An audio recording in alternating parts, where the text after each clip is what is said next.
नमस्कार दोस्तों, स्वागत है आप सभी का हमारे यूट्यूब चैनल पटेल गुरुजी में। आज पीजीटी आज हम आपके सामने उपस्थित हुए हैं एक और नए टॉपिक के साथ में। टीजीटी साइंस के फिजिक्स सिलेबस के अकॉर्डिंग जो है हम पढ़ाई कर रहे हैं। उसमें हमारा टॉपिक है स्केलर एंड वेक्टर क्वांटिटी। क्या है scalar and vector quantity? Scalar means the physical quantity which have magnitude only and it does not have direction। ठीक है, ऐसी फिजिकल क्वांटिटी जिसके पास में केवल मैग्नीट्यूड होता है, इसके पास में क्या है डायरेक्शन नहीं होता है, उसको हम क्या कहते हैं स्केलर क्वांटिटी। ठीक है, फॉर एग्जांपल हमारे पास में डिस्टेंस है और स्पीड है। क्या है? डिस्टेंस, स्पीड, टेम्परेचर, मास। ठीक है, ये सारी क्वांटिटीज़ क्या होंगी? स्केलर क्वांटिटीज़ होंगी। इसमें कोई डायरेक्शन नहीं होता है। जब हम इसको नापते हैं, जैसे हम स्पीड नापते हैं, डिस्टेंस नापते हैं, तो इसमें कोई डायरेक्शन फॉलो करने की ज़रूरत नहीं है। ठीक है, दूसरा हमारे पास में क्या है vector quantity. Those the physical quantity which have magnitude as well as direction। the physical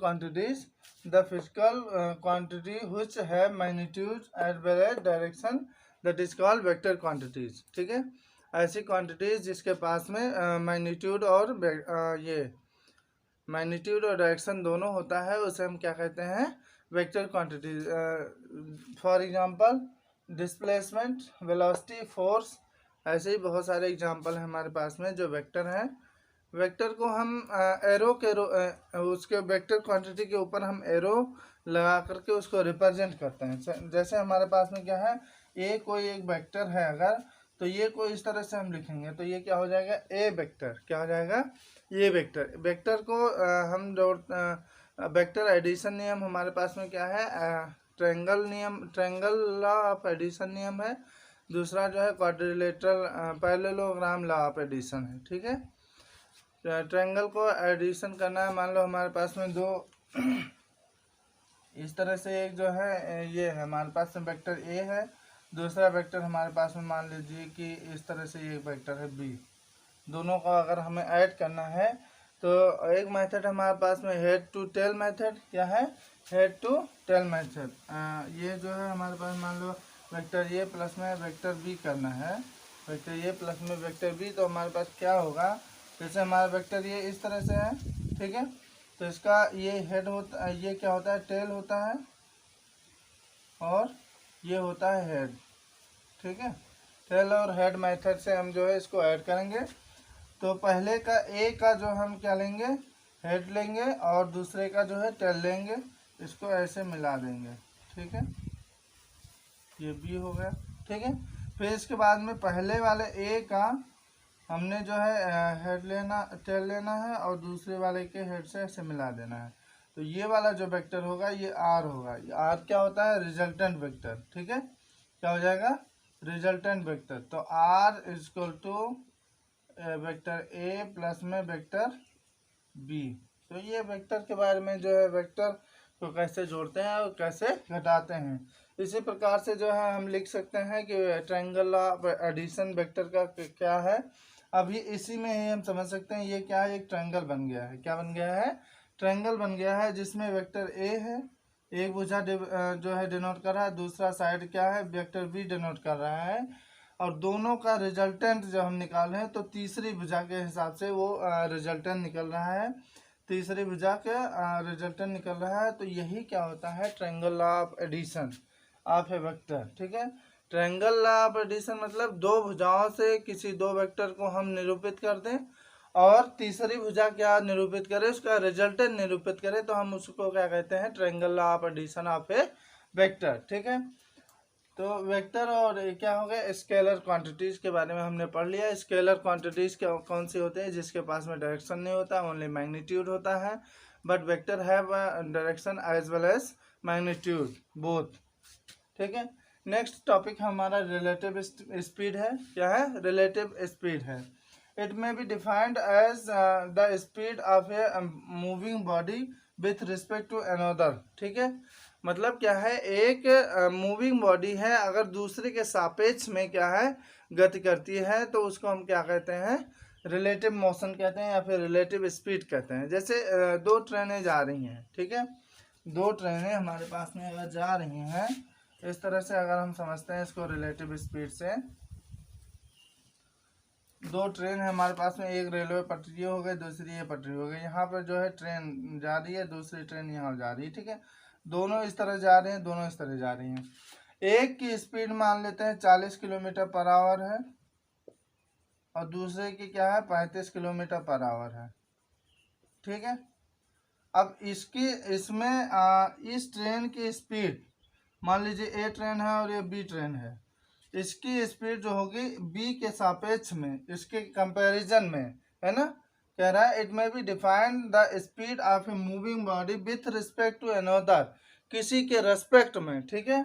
तो एक relative speed of A train with respect to B train, ठीक है, ये क्या कहलाएगा, रिलेटिव स्पीड कहलाएगा, ठीक है। अगर इसको हम निकालते हैं तो क्या होता है, जैसे हमारे पास वी ए वी हम अगर लिखते हैं तो इसका मतलब क्या है, relative speed of A train with respect to B train, ये होता है वी ए माइनस में क्या होता है, वी ए माइनस में वी बी हो जाएगा, क्या, वी ए माइनस में वी बी, मतलब पहले ट्रेन का जो स्पीड होगा उसके ट्रेन दूसरे ट्रेन से क्या करेंगे, हम घटा देंगे, ठीक है। पहले ट्रेन के स्पीड से जो है दूसरे ट्रेन के स्पीड को हम घटा देंगे। अगर वी बी निकाल रहे हैं, बी बी ए, ठीक है, तो ये क्या हो जाएगा, इसका मतलब है relative speed of B train with respect to A train, तो इसका क्या हो जाएगा, वी बी माइनस में वी है, ठीक है। इस तरह से हम रिलेटिव स्पीड जो है निकाल सकते हैं। ये किस कंडीशन में था, जब हमारी दोनों ट्रेनें सेम डायरेक्शन में जा रही हैं, ठीक है, ए ट्रेन भी इस डायरेक्शन में जा रही है, बी ट्रेन भी इस डायरेक्शन में जा रही है, डायरेक्शन हमारा सेम है, तो उस कंडीशन में हम माइनस करते हैं उन दोनों ट्रेनों की स्पीड को।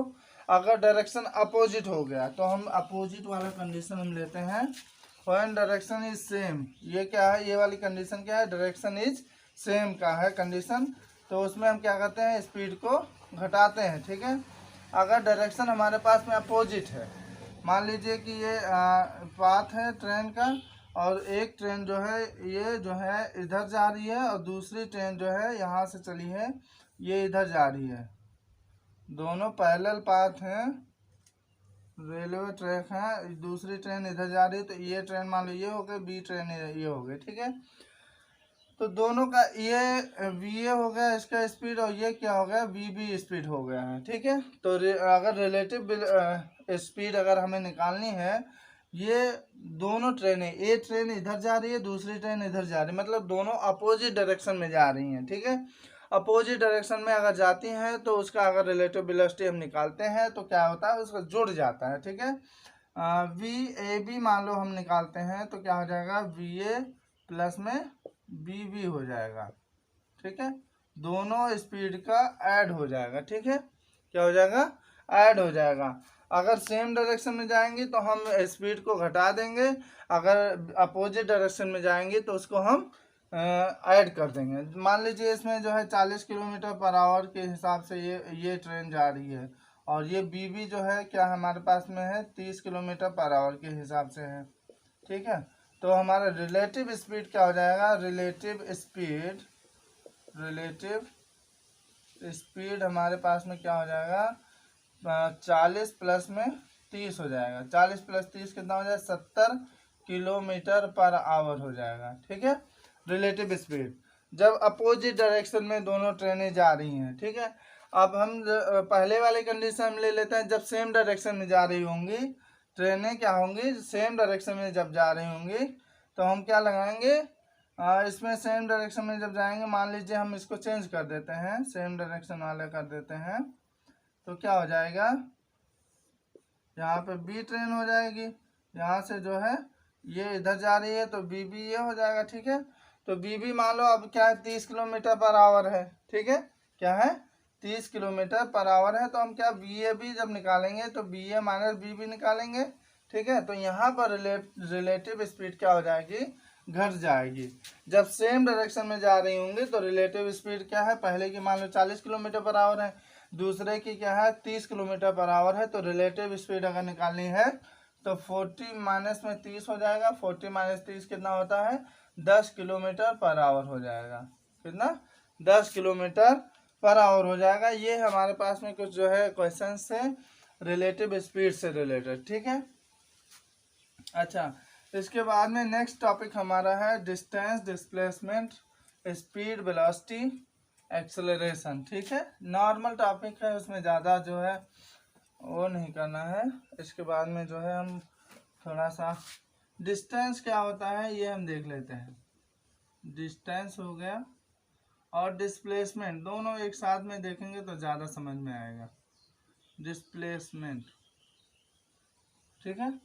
एक हमारे पास मान लेते हैं कि ये एक कोई चतुर्भुज है ना, क्वाड्रिलेटरल है, ए बी सी और डी क्वाड्रिलेटरल है। अगर हम एक मान लो एक लड़का जो यहाँ से चलता है, ए बिंदु से चलता है, ए से बी पे जाता है, बी से सी पे जाता है, सी से जो है डी पे जाता है। क्या है? ए से बी पे जाता है, बी से सी पे, मान लो सी से डी पे नहीं, बाद में हम देख लेंगे। ए से बी पे जाता है, बी से सी पे जाता है। तो ये लड़का जो है डिस्टेंस कितना ट्रेवल करेगा?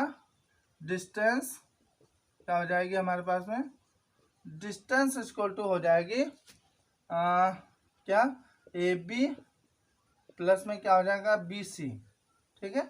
यहाँ से ये मेजर कर लेंगे, इसको यहाँ से मेजर कर लेंगे, दोनों हो जाएगा। ये हमारा डिस्टेंस है। अगर हम डिस्प्लेसमेंट की बात करते हैं, इसमें डिस्प्लेसमेंट, ठीक है, किसकी बात करते हैं? डिस्प्लेसमेंट की अगर बात करें तो डिस्प्लेसमेंट मतलब क्या होता है? Shortest distance between two places, ठीक है। कोई भी दो प्लेसेस के बीच में सबसे कम दूरी होती है, उसको हम क्या कहते हैं? डिस्प्लेसमेंट कहते हैं, ठीक है। जैसे ए से बी तक गया, बी से सी तक गया, तो हमें कहाँ पहुँचना है? ए से सी पे पहुँचना है, ठीक है। इनिशियल और फाइनल पॉइंट हम देखते हैं। डिस्प्लेसमेंट जब हम मेजर करते हैं तो यहाँ से यहाँ तक हम डायरेक्ट कर देंगे, क्या हो जाएगा? डायरेक्ट हो जाएगा, ठीक है। डायरेक्ट पहुँच जाएगा, ए से बी पे नहीं जाएगा, डायरेक्ट वो ए से सी पे चला जाएगा, ठीक है। क्या हो जाएगा? ए से सी पे चला जाएगा, तो ये क्या हो जाएगा? डिस्प्लेसमेंट हो जाएगा। तो डिस्प्लेसमेंट क्या हो जाएगा? इस चतुर्भुज का डायगोनल हो जाएगा। क्या हो जाएगा? डायगोनल। डायगोनल कौन सा? क्या नाम है? B C. क्या हो जाएगा? डायगोनल बी सी हो जाएगा, उसका क्या? डिस्प्लेसमेंट हो जाएगा। तो आशा है कि आप लोगों को समझ में आया होगा डिस्टेंस और डिस्प्लेसमेंट। एक एग्जांपल और हम ले लेते हैं। जैसे हमारे पास में क्या है, इस तरह से क्या है, जो है सेमी सर्किल है। क्या है? सेमी सर्किल है, और ये पॉइंट हमारे पास ए है और ये पॉइंट क्या है? बी है, ठीक है। ये और बी पॉइंट है। अगर हमें जो है यहाँ से एक लड़का कोई यहाँ से यहाँ तक जाता है, ठीक है, ए से बी तक जाता है, तो उसका डिस्टेंस हमें निकालना है। ए से बी तक कितना डिस्टेंस होता है और डिस्प्लेसमेंट ए से बी तक कितना होगा, ठीक है। इसमें जो है ये हमें पता है कि ये क्या है, यहाँ से यहाँ तक क्या है? रेडियस है, और ये क्या है? सेमी सर्किल है। सेमी सर्किल का सरकमफ्रेंस होगा, ठीक है। तो सेमी सर्किल है तो हाफ से सरकमफ्रेंस हो जाएगा। तो इसमें डिस्टेंस क्या होगा हमारे पास? डिस्टेंस अगर हम लिखते हैं तो डिस्टेंस अगर हम लिखेंगे, डिस्टेंस इक्वल टू सरकमफ्रेंस होता है 2 पाई आर। कितना होता है? सर्किल का 2 पाई आर होता है। क्योंकि ये सेमी सर्किल है इसलिए पाई आर हो जाएगा, 2 से डिवाइड हो जाएगा, ठीक है। तो पाई आर हो गया डिस्टेंस। ए से बी तक क्या हो गया? पाई आर डिस्टेंस हो गया है। और जब ए से बी तक डिस्प्लेसमेंट हम निकालते हैं, डिस्प्लेसमेंट अगर हम निकालते हैं तो शॉर्टेस्ट डिस्टेंस हम लेंगे। तो ए से बी तक हम ऐसे नहीं जाएंगे, हम सीधा जाएंगे। तो डिस्प्लेसमेंट इक्वल टू क्या हो जाएगा? ए से बी तक क्या होता है? ये डायमीटर है। क्या है? डायमीटर है। Diameter of the semi circle, यानी कि 2 इंटू आर हो जाएगा, ठीक है। 2 इंटू आर, 2r हो जाएगा, ठीक है। तो ये है हमारा जो डिफरेंस है डिस्टेंस और डिस्प्लेसमेंट में, ठीक है। डिस्टेंस और डिस्प्लेसमेंट के बाद में हम क्या पढ़ेंगे? स्पीड एंड वेलोसिटी पढ़ेंगे, ठीक है। स्पीड एंड वेलोसिटी पढ़ेंगे। दोनों एक साथ में अगर कंपैरिजन करेंगे तभी समझ में थोड़ा सा अच्छे से आएगा। जैसे हमारे पास में क्या स्पीड हो गई है, स्पीड स्पीड हो गया, दूसरा क्या हो गया, वेलोसिटी हो गया। ठीक है, क्या हो गया, वेलोसिटी। स्पीड क्या होता है, distance travelled by a body पर यूनिट टाइम। डिस्टेंस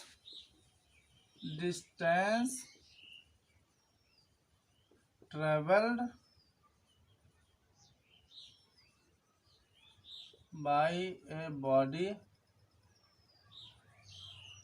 पर यूनिट टाइम। ठीक है, एक यूनिट टाइम में कितना डिस्टेंस वो ट्रेवल करेगा वो क्या कहलाता है, स्पीड। और यहाँ पे क्या होता है, डिस्प्लेसमेंट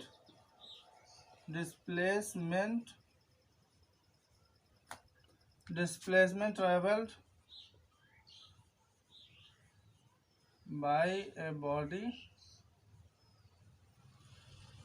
पर यूनिट टाइम।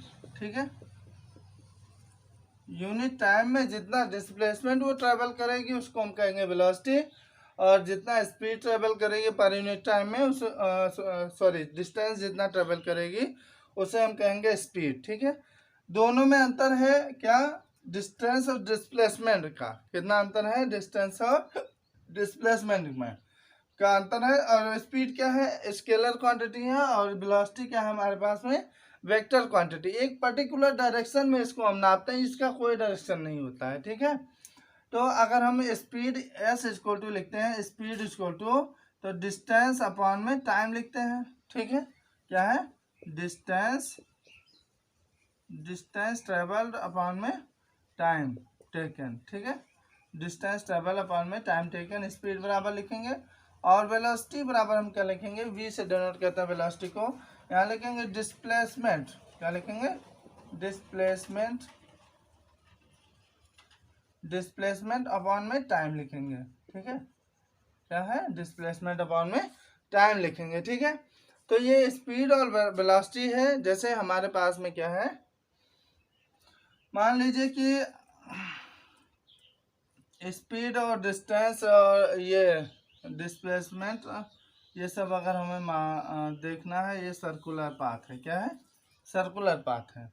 इसका जो है ये रेडियस है r। ठीक है, मान लीजिए ए पॉइंट है, क्या है, ए पॉइंट है, ये से कोई चला और ये पे ही आके रुका।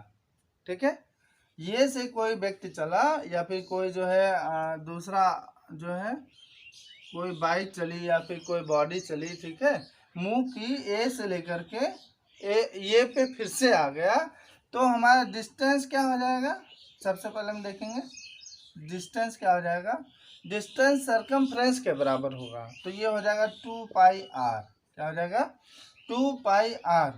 और डिस्प्लेसमेंट हमारा क्या हो जाएगा,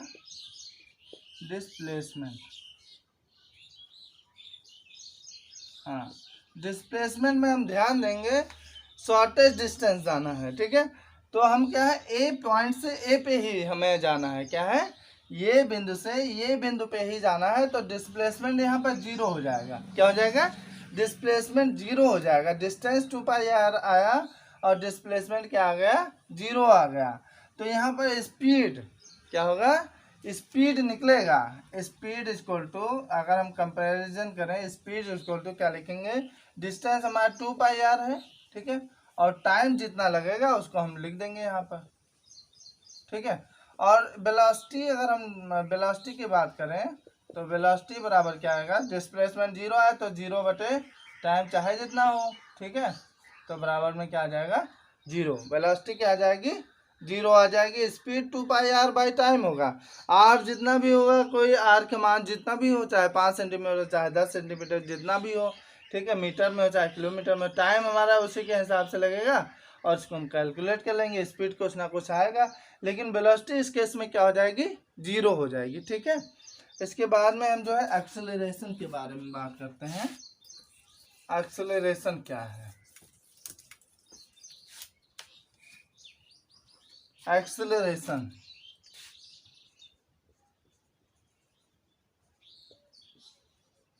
एक्सेलरेशन को हिंदी में बोलते हैं त्वरण। क्या बोलते हैं, त्वरण। एक्सेलरेशन मतलब क्या है, the rate of change in velocity, the rate of change in velocity per unit time, ठीक है, पर unit time, the rate of change in velocity per unit time, ठीक है। ये क्या कहलाएगा? एक्सेलरेशन कहलाएगा। क्या कहलाएगा? एक्सेलरेशन। ए इक्वल टू होता है डी वी अपॉन में डी टी हो जाता है। क्या होता है? ए, ये एक्सेलरेशन ए से डिनोट करते हैं, और वी क्या है? वेलोसिटी है, अपॉन में d v over d t, change in velocity per unit time, ठीक है। Change in velocity with respect to time कह दो, चाहे change in velocity per unit time कह दो, इसको क्या बोलते हैं? एक्सेलरेशन बोलते हैं, ठीक है। तो जब वेलोसिटी क्या है, ये वेक्टर क्वांटिटी है, तो एक्सेलरेशन भी वेक्टर क्वांटिटी हो गया, ठीक है। तो इस तरह से जो है हम एक्सेलरेशन निकाल सकते हैं। जैसे हमारे पास में मान लो क्या है, वेलोसिटी लगातार बढ़ रही है ना। वेलोसिटी जो है, बाइक हम चला रहे हैं और लगातार जो है उसकी स्पीड बढ़ा रहे हैं, तो वो गाड़ी क्या होगी? एक्सेलरेट होगी, ठीक है। क्या होगी? एक्सेलरेट होगी। अगर मान लो फिर हमने ब्रेक लगा दिया, ठीक है, 60 या फिर 70 किलोमीटर पर आवर तक ये हमारी गाड़ी बाइक पहुंच गई है, फिर हम जब ब्रेक लगाते हैं तो क्या होता है? स्पीड डिक्रीज होती है, ठीक है। स्पीड क्या होती है? डिक्रीज होती है। तो उसको हम क्या कहते हैं? उसको हम कहते हैं रिटार्डेशन। एक्सेलरेशन का जस्ट उल्टा क्या होता है? रिटार्डेशन। उसमें भी स्पीड का चेंज हो रहा है, यानी कि वेलोसिटी उसमें भी चेंज हो रही है। तो सेम कंडीशन होगा D over by D T, लेकिन वो जो होगा वो निगेटिव में आएगा। Negative acceleration is called retardation. तो रिटार्डेशन क्या होता है? रिटार्डेशन मान लो हम लिखते हैं रिटार्डेशन। तो रिटार्डेशन इसको होता है निगेटिव ऑफ एक्सेलरेशन। क्या होता है? Negative of acceleration. अभी हमने एक एग्जांपल बताया कि जब जो है पहले हम जो है बाइक मान लो 10 किलोमीटर पर आवर से चल रही है, इसके बाद 20 में गई, 30 में गई, 40 में गई, फिर 50 में गई, फिर 60 में, फिर 70 किलोमीटर पर आवर के स्पीड से गई, तो 10, 20, 30 ऐसे 70 तक गई, तो क्या हुआ? एक्सेलरेशन हुआ, ठीक है। इसके बाद में जो है 70 पे हमने ब्रेक लगाया। क्या लगाया? ब्रेक लगाया। इसके बाद में क्या हुआ? धीरे धीरे वो डिक्रीज होने लगी। 70 से फिर 65 पे, 65 से 60 पे आई, 60 से जो है 55 पे आए, 55 से फिर 50 पे, ऐसे जाके जो है डिक्रीज हो रही है। तो जो डिक्रीजिंग वाला प्रोसेस होगा वो क्या होगा? रिटार्डेशन कहलाएगा। क्या कहलाएगा? Retardation. Negative of acceleration is called retardation, ठीक है। तो इसको भी इसी तरह से ए से ही लिखते हैं, लेकिन क्या लिखते हैं? A equal to minus d v over में डी टी लिखते हैं। रिटार्डेशन को भी इसी तरह से लिखा जाता है, ठीक है। एक्सेलरेशन और रिटार्डेशन हो गया हमारे पास में। और इसमें जो है हाँ, अब नेक्स्ट टॉपिक हमारा है लीनियर मोशन, एंगुलर मोशन, ठीक है। क्या है? लीनियर मोशन, एंगुलर मोशन, ठीक है।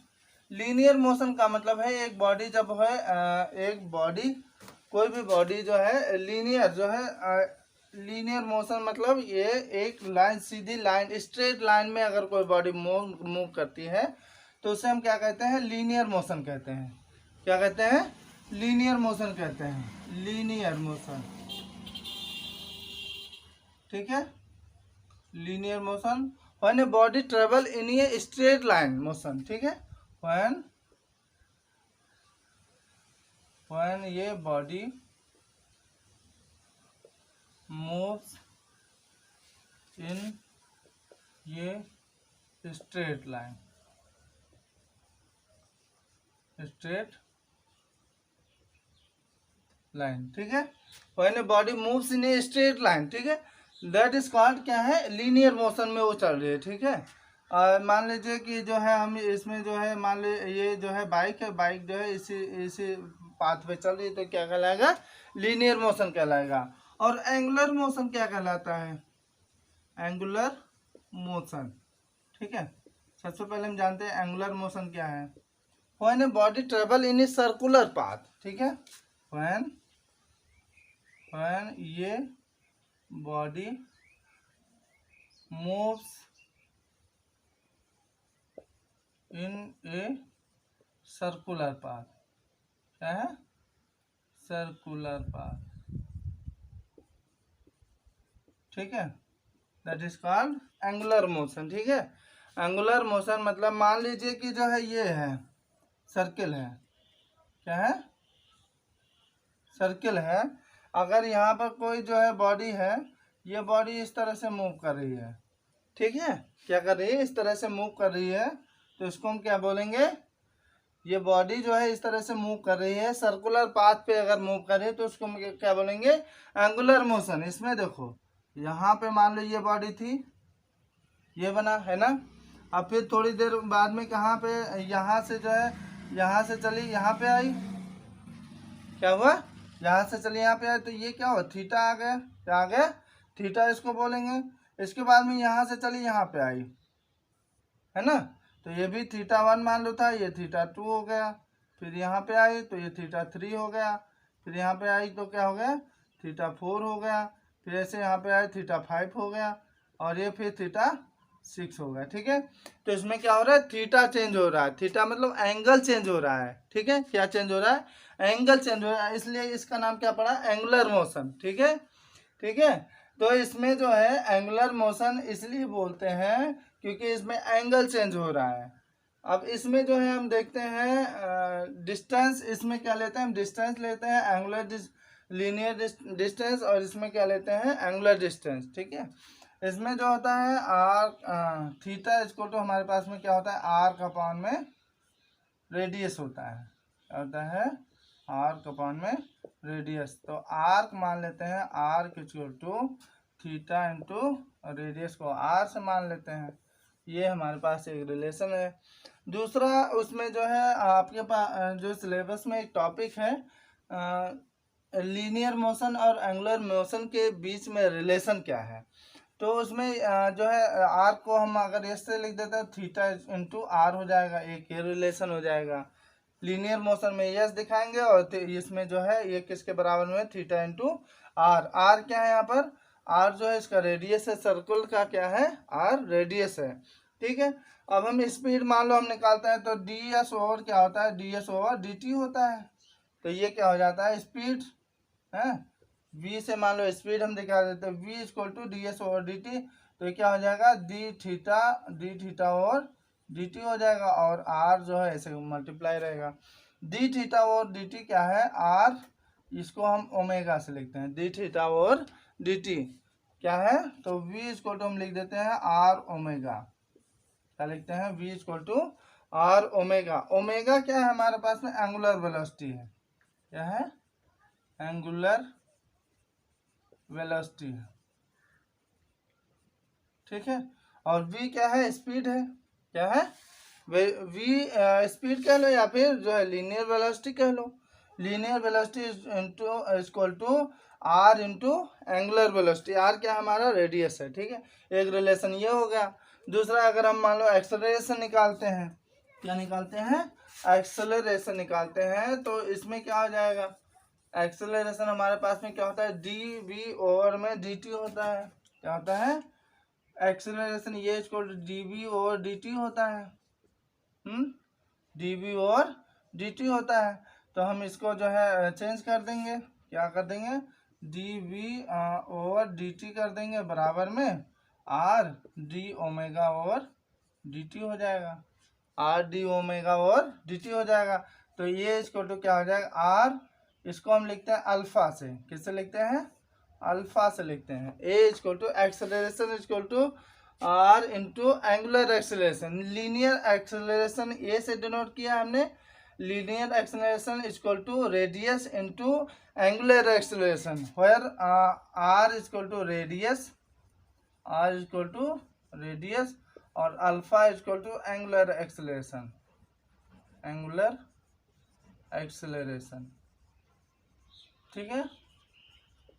तो ये रहा कुछ जो है हमारे पास में रिलेशन। पहला रिलेशन है s equal to theta into r, दूसरा रिलेशन है v equal to r omega, तीसरा रिलेशन है ये इक्वल टू आर अल्फा, ठीक है। तो ये हमारे पास में कुछ है रिलेशन एंगुलर मोशन और लीनियर मोशन के।